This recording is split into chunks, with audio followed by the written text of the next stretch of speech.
Imagine a country that imports like over 99% of its crude oil. Right. Basically total dependency. Exactly, total dependency. Now imagine global oil prices skyrocket by 300%. What should happen to the price of milk or clothes or just everyday goods in that country? Well, common sense screams hyperinflation. I mean, total economic meltdown. Right. But welcome to today's deep dive, where historical data just loves to slap common sense right in the face. It really does. Because we're looking at Japan.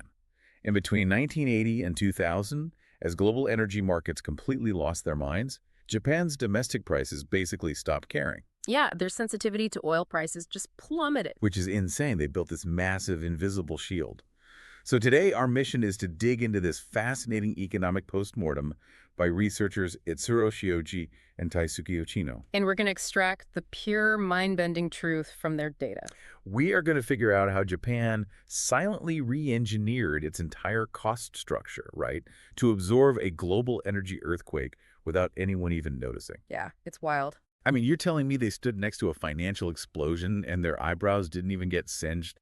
How? To see how, you really have to look at the raw data. Like if you look at the period after the year 2000, the international price of oil launched into the stratosphere. Total rocket ship. Exactly.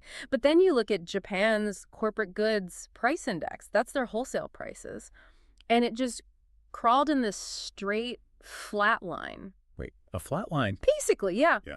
Even when oil hit its absolute peak around 2007, the actual impact on Japanese domestic prices barely even touched the historical highs of the 1980s. So the chain of transmission was just broken. Completely broken. The global energy market was screaming, but the Japanese domestic market was, wearing noise-canceling headphones. That is such a wild visual. And it wasn't an accident. Something massive physically severed the link between what Japan paid for foreign oil and what Japanese companies charged each other for goods. Okay, so to find the invisible scissors that cut this chain, we can't just use standard math, right? We need a forensic tool. Right, because normal statistics just give you a boring, lazy average. An average of the 80s versus the 90s, which tells us nothing. Exactly. So the researchers brought out the big guns. They used a dynamic, time-traveling X-ray machine. A time-traveling X-ray machine. I love that. What is it actually called? It's called a time-varying parameter VAR model. Okay, yeah, do not memorize that name. No, please don't. Just know what it does. It scans the Japanese economy every single month. Yeah. From 1975 all the way to 2009. So it's not just a before and after snapshot. No, it's a microscopic scan. It tracks the exact month Japan stopped being afraid of oil. It's like using a high-speed camera to catch a bullet in midair. We are watching the armor harden in real time. And what the camera catches is fascinating. In 1980, if oil went up 1%, domestic prices spiked violently. Which makes sense. But by 2000, that reaction had shriveled up by more than 60%. 60%. Wait, so the data proves this wasn't just some sudden miracle. Not at all. It was a slow, agonizingly long 20-year fade. Over 2 decades. Yeah, over 20 years, Japanese corporations were slowly, silently mutating. Mutating how? They were swallowing the costs, digesting the shocks, and building this buffer that the rest of the world couldn't even see. Okay, but hold on. I have to push back here. 20 years. You don't just accidentally build an economic shield over 2 decades. You wouldn't think so. Right. They must have engineered a brilliant technological solution. Like, ask anyone why Japan survived the oil crises, and they'll say, duh, they invented fuel-efficient cars and green factories. Prepare to have that myth totally obliterated. Wait, obliterated? Oh, yeah. The researchers ran the input-output tables. And the hard math shows that the substitution effect, switching to energy-saving technology, contributed almost nothing to this massive drop. Wait, almost nothing. Almost nothing. All those eco-friendly factories and hybrid engines, statistically irrelevant to the macro-inflation shield. That is a massive slap in the face to everything I thought I knew. I mean, if it wasn't brilliant Japanese engineering that saved them, what the hell was it? Yeah. The real answer is so simple, it honestly feels like a prank. A prank. Okay, lay it on me. Why did Japan stop caring about oil prices? Because oil got dirt cheap. Wait, that? Between 1980 and 2000, the price of oil absolutely crashed relative to everything else in the economy. Oh, I see. So it's a relative price thing. Exactly. Its nominal weight in a company's budget naturally vanished. It went from being a massive chunk of overhead to just a tiny sliver. Okay, let me use an analogy here. If truffles make up 50% of my restaurant's budget, a truffle shortage completely ruins me. You're out of business. Right. But if they only make up 1% of my budget, the price of truffles can triple, and I won't even change my menu prices. Exactly. You just absorb the hit. And that's the big takeaway here. Japan's legendary resilience wasn't some master plan. It was just luck. It was largely the unconscious exploitation of an era of cheap oil. That is incredibly anticlimactic, but also mind-blowing.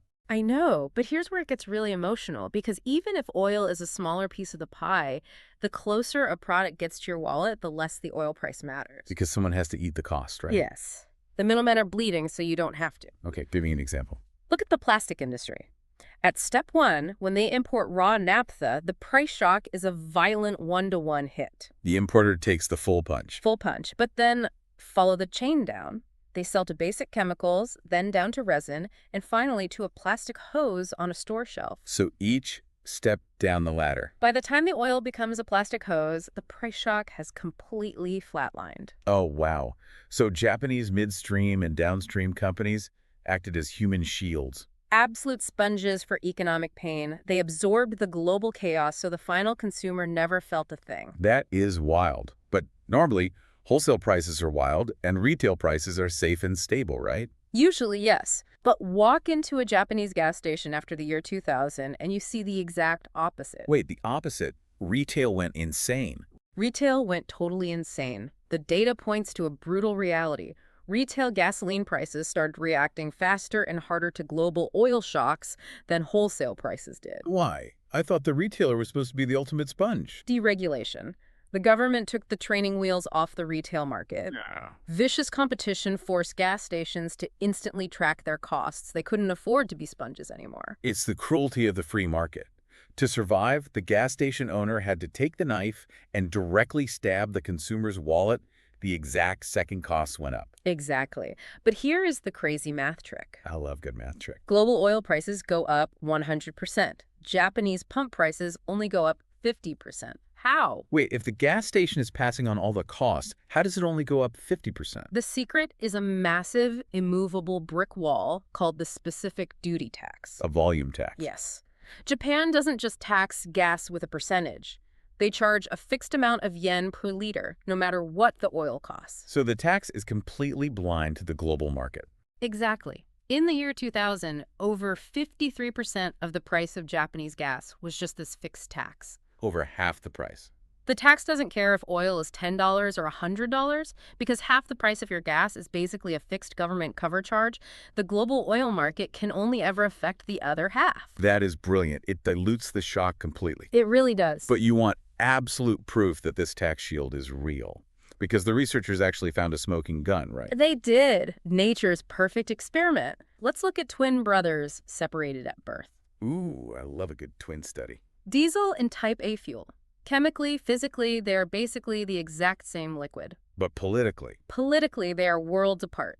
Diesel is taxed to the gills. Type A fuel, which is used by farmers and fishermen, is barely taxed at all. Because of lobbying. Exactly, powerful agricultural lobbies. So when oil prices spiked, what do you think happened? Let me guess. Type A fuel prices lost their minds, swinging wildly. Yes. And diesel prices stayed incredibly calm. Perfectly calm. It's the ultimate control group.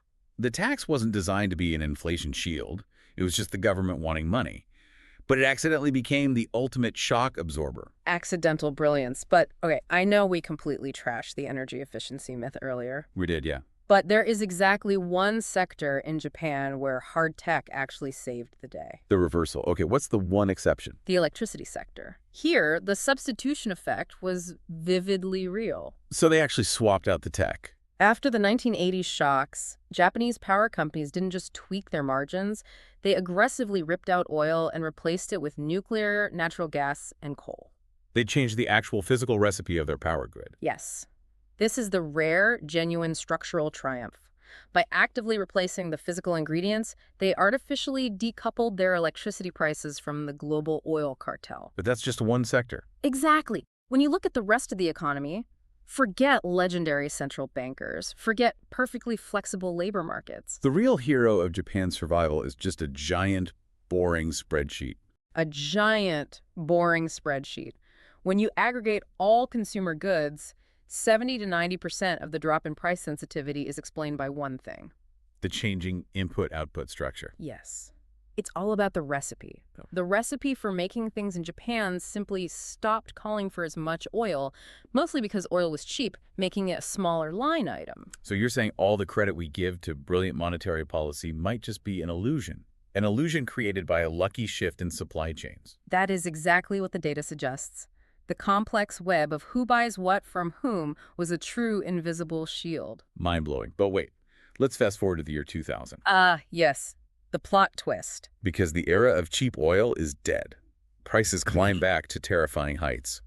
Mathematically, Japan's shield should have instantly shattered. It should have. The economic models predicted that as oil got expensive again, its weight in corporate budgets would grow. The truffle becomes expensive again. Exactly. And pass-through inflation should have violently snapped back. But it didn't.